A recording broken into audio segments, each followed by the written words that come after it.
Hi everybody, I would like to clarify a little bit more and go into more detail about labeling and shipping, especially since you have different options. So you may be shipping directly to Amazon from your supplier, you may be shipping to your home or to your office or to you anyway, and then forwarding your inventory to Amazon. Or you may be shipping to a third-party intermediary company, so a third-party prep and forward company.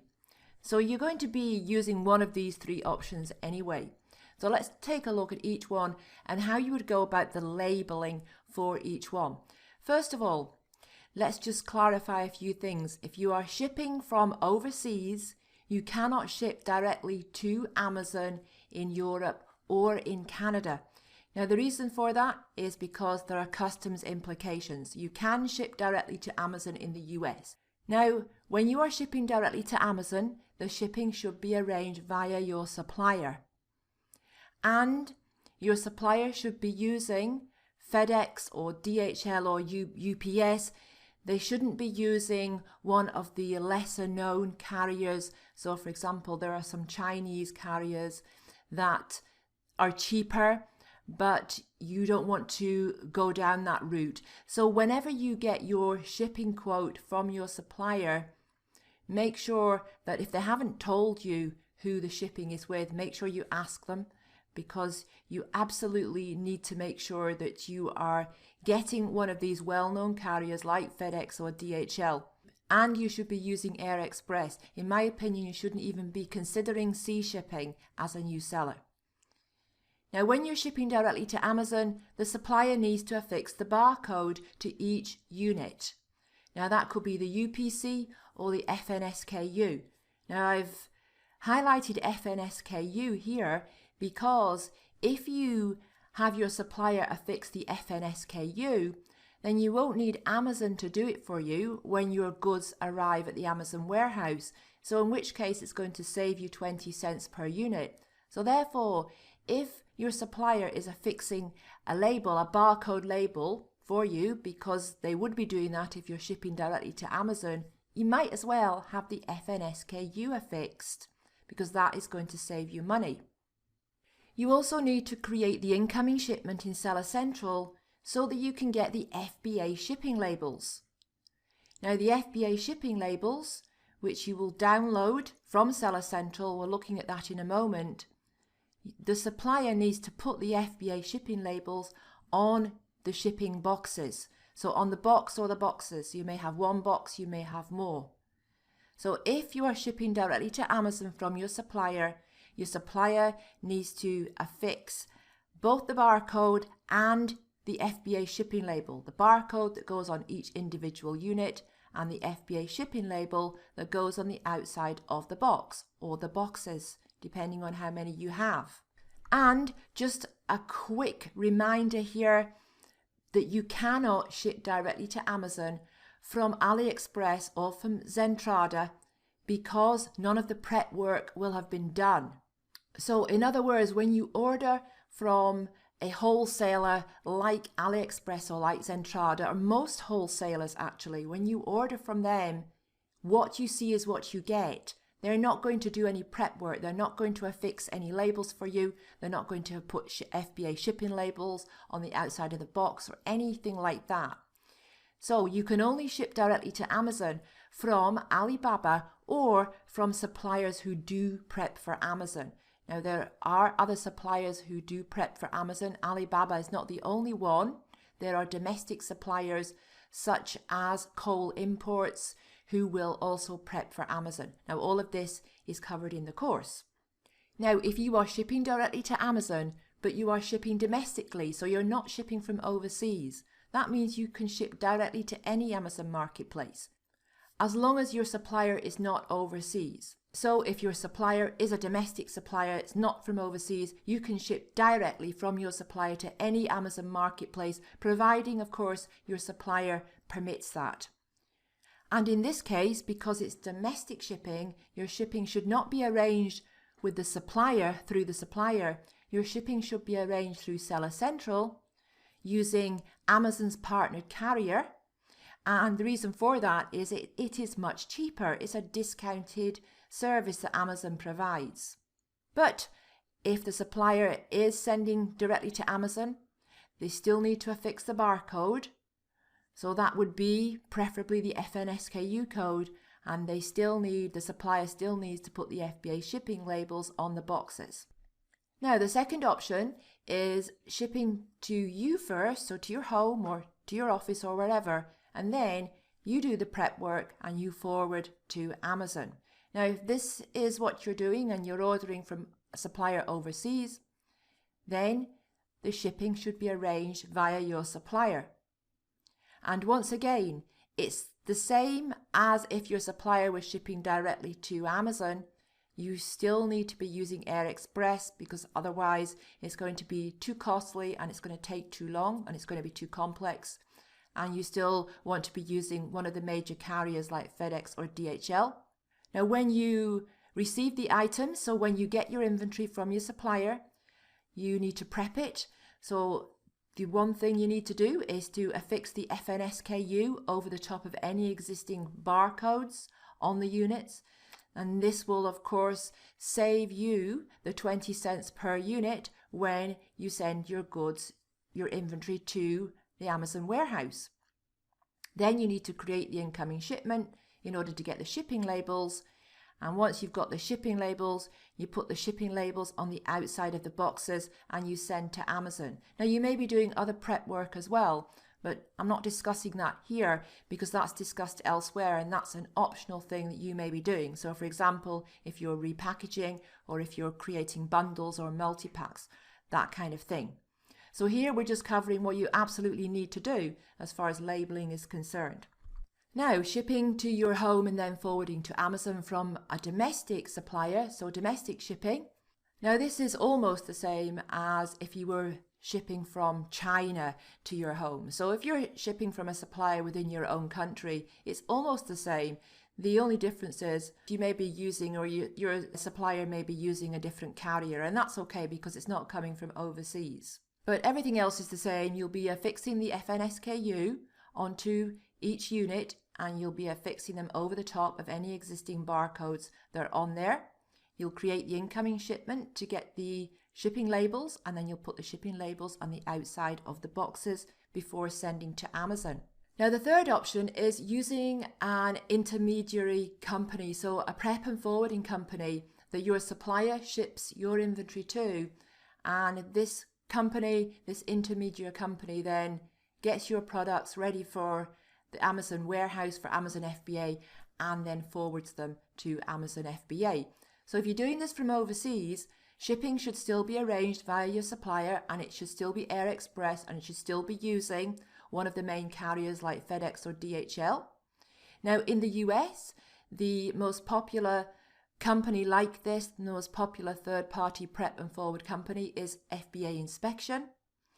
Now, once your inventory is ready at FBA Inspection or whichever company you're using, you will use Amazon's partnered carrier to have it shipped to Amazon.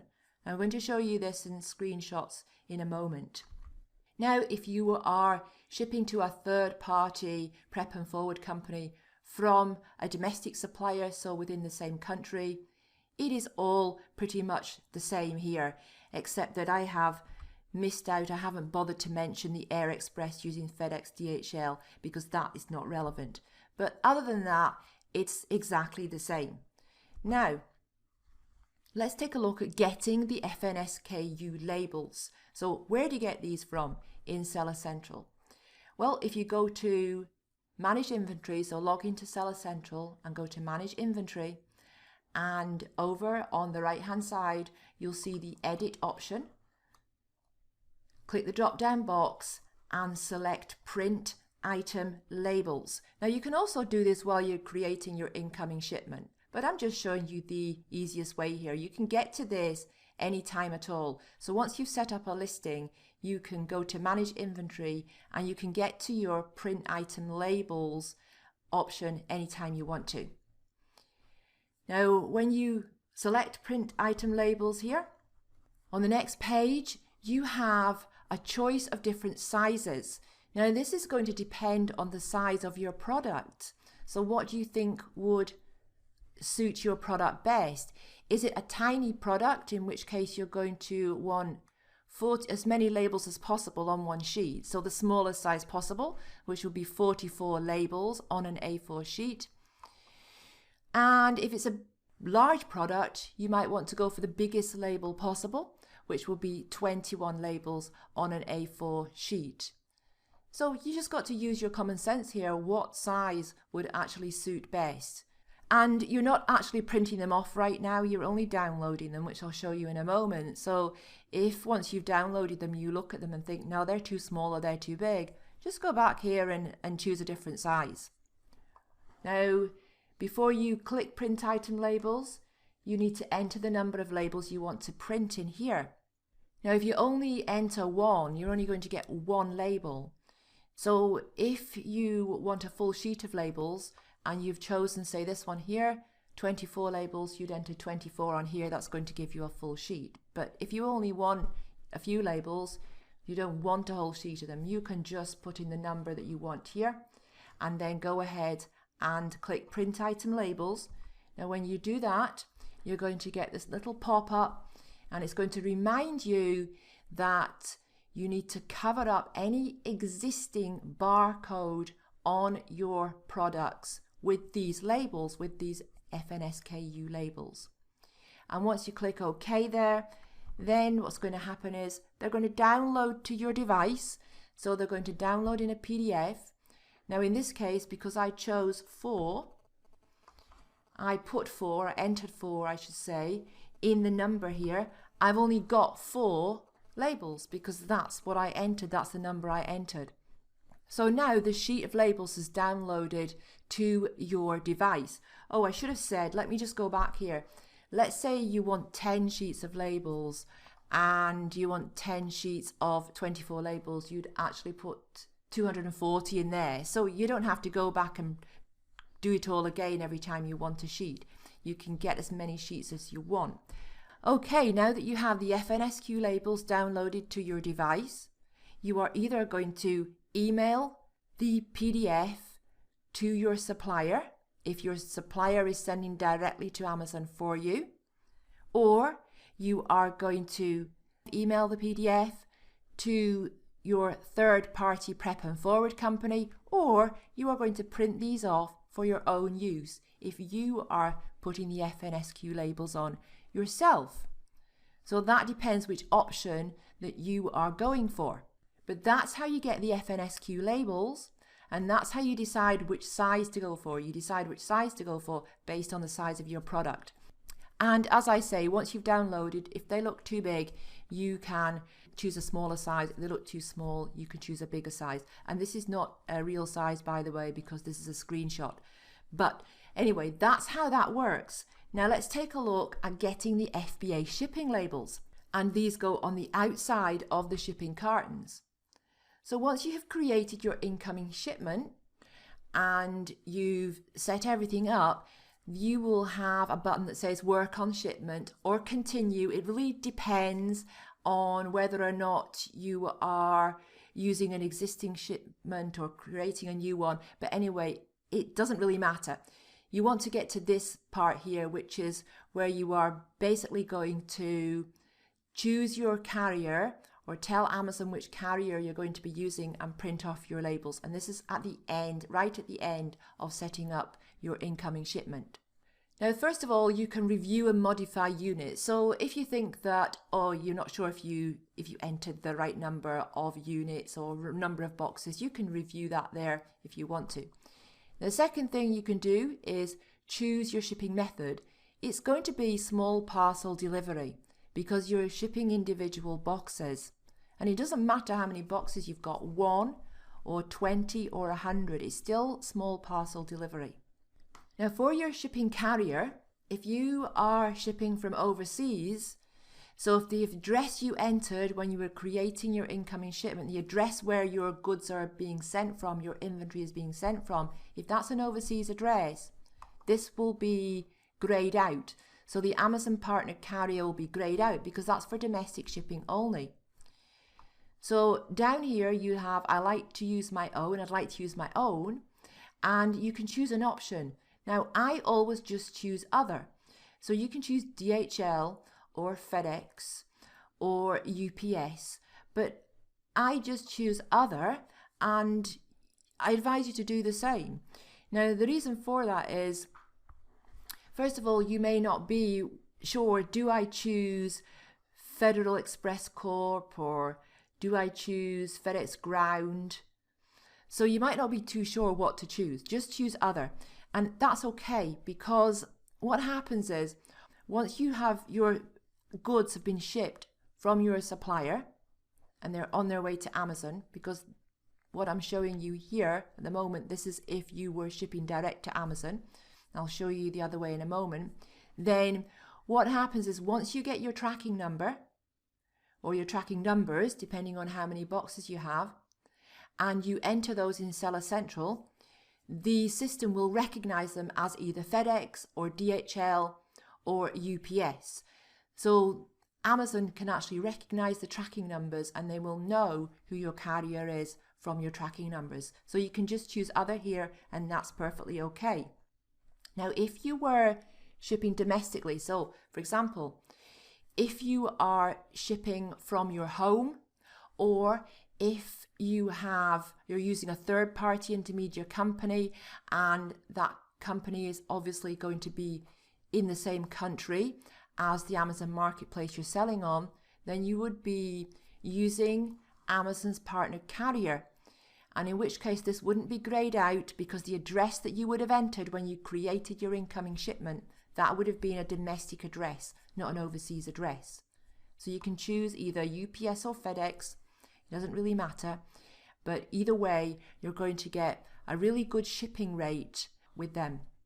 So if you're using a company like FBA Inspection to receive your goods from overseas and forward them to Amazon for you, they will be guiding you on what to do and which carrier to choose. They have a process that you follow. I don't need to teach you that, because you may not even use the same prep and forward company as we talk about here in the course, in the lecture on using a third-party prep company. You may be using a different one.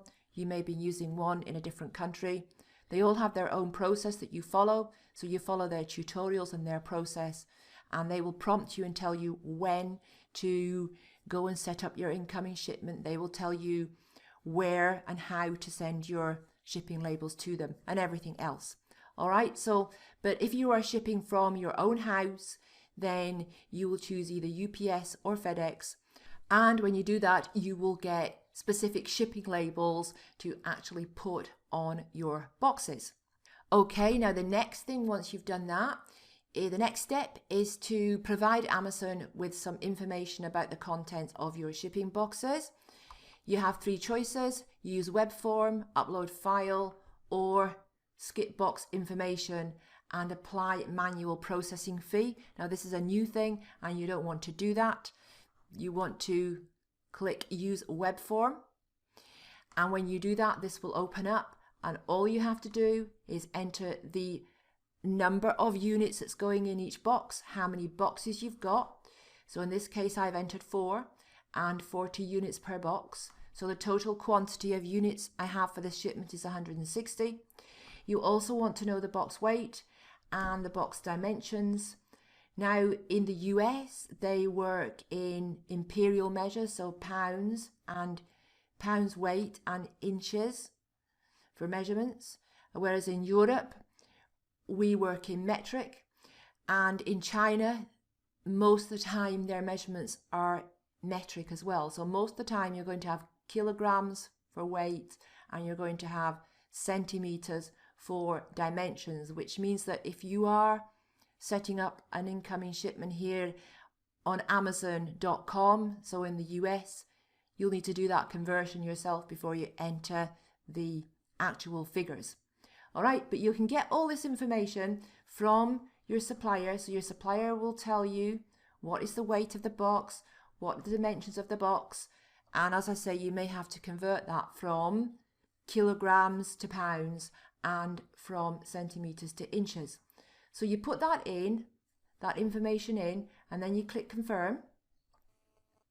Now once you click confirm, you're going to be on the last stage, which is to print your carton shipping labels, so printing the FBA shipping labels.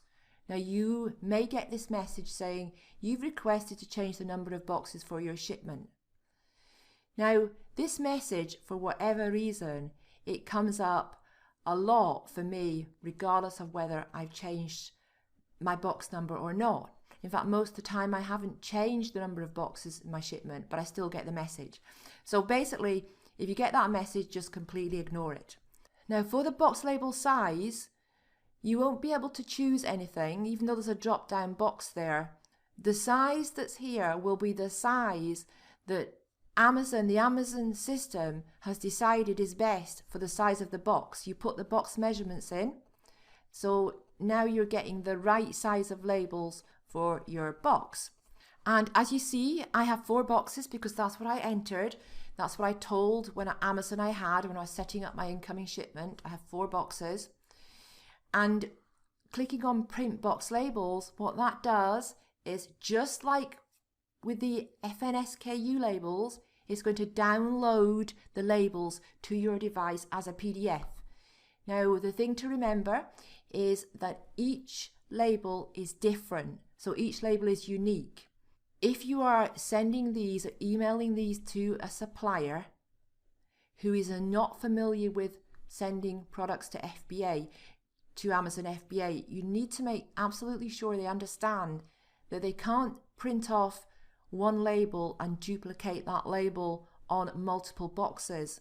It is one unique label per box. So I've got 4 labels here because I've got 4 boxes. And if you look here, you can see that this label ends with 01, this ends with 02, this ends with 03. It's cut off, but trust me, it does. And this ends with 04. So each label is unique and different. They may look the same at a glance, but they're not. So you need to make sure your supplier understands that. If you're using a third-party prep company, they know this anyway, so you don't need to tell them that. But if you yourself are putting the FBA shipping labels on your boxes and sending them to Amazon, then make sure that you do use a different label for each box. You've got 4 labels if you've got 4 boxes. If you've got 2 boxes, you have 2 labels. If you've got 50 boxes, you'll have 50 labels. And also the thing to remember is that no part of the FBA shipping label, once it's stuck and affixed to the outside of your shipping box, no part of that should be obscured at all by any other kind of label. Alright, now I have prepared a PDF download to go with this lecture, so you can go ahead and download that, and that will help you to remember all this, and it'll be good for quick reference as well, going back to in the future. Okay, see you in the next lecture.